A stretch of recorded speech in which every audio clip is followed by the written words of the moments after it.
This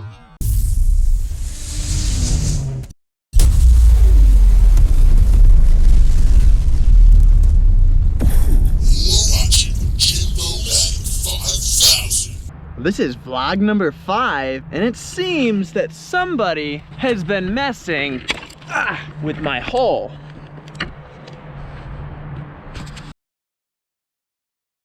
And it looked like they were trying to burn it, which made me want to burn it, but I couldn't because there's too much stuff in the way and it was really wet, so I had to get rid of all of it, and I had to clear everything away. But before I could move on to anything else, I had to run all the way back to my house because I left my charger for my GoPro, which I need for really long videos like this. So as I was on my way back, I was thinking I was just going to do the stick method where you take 2 sticks and whack them together to make fire. But when I tried that, this happened. So yeah, absolutely nothing happened, so I got really frustrated in a cartoony way. So then I started running to this spot in the woods where I knew there were some really, really good sticks. Unfortunately, I had to go through all these prickers, and then I had to run along the train tracks here, and then I forgot what I was doing, and then I was like, oh yeah, it's over here. So then once I got to the spot, before I could grab the sticks, I had to run along this log really quickly, and then I realized that... You know that this is a good stick because when you whack it against something, here, listen. It goes smack, smack, smack. Yeah, that doesn't make any sense. And then I took these rocks and I started smashing them really hard because it was fun. It has nothing to do with the video. And then I grabbed the other stick that I was going to use, and I just had to resize it real quick. And then on my way back, I didn't want to go the same way, so I had to go a different way. Yeah, running. And then when I finally got back to my hole, I used my new sticks, rubbed them together. No success. Even more frustrated now. So then I tried rubbing them at another angle. Oop, slip. Oop, slip. So then I had to make a notch in it because that would like make it stay there. Still did not work. So I tried to make the notch a little deeper. And then I secured it with my knees and then started rubbing it. Oop. But it still didn't quite work because I couldn't get a good enough angle on it. So I tried the one leg technique to just using my foot. Foot technique worked a little bit for securing it. Kept going. Oh, and I got smoke. Yeah. But I needed a way to get the dust out of it. So you see there, I was using a rock to make a little notch in the edge so that the hot dust could like fall out and not just get clumped up in there. So as I was doing this, the spindle that I was using, that one that I'm spinning, it kept breaking, and now you can see it broke in half entirely. So then I had to get a new stick, and then as I was using this new stick, I started to get blisters on my hands. I got smoke, so I didn't want to give up right away. So I kept going.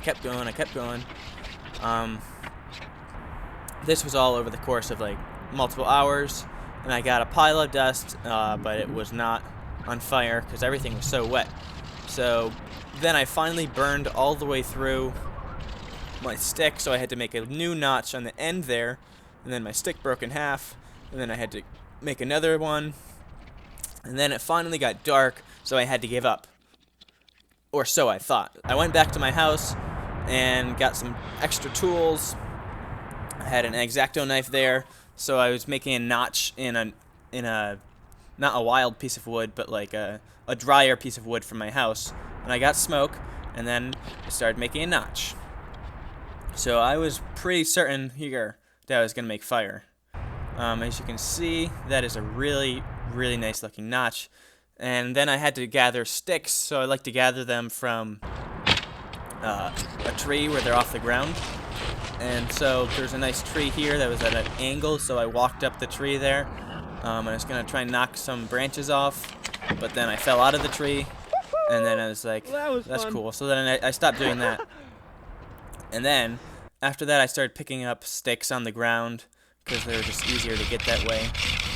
And I went back to spinning away, and I took my sock off because it had moisture in it.